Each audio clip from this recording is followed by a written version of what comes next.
खाऊन झाला थंड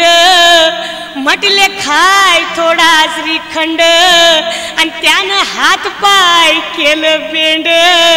राजा ए माझ्या राजा असं काय करतोस उद्या कामाहून लवकर येणार होता मला मुंबईला फिरायला नेणार होता मला कुसुमची साडी घेणार होता मला मोबाईल घेऊन देणार होता राजा ए माझ्या सोन्या किती रडवशील मोबाईल साठी एकदाच देऊन टाक ना मला मोबाईल आणि होईना मोकळा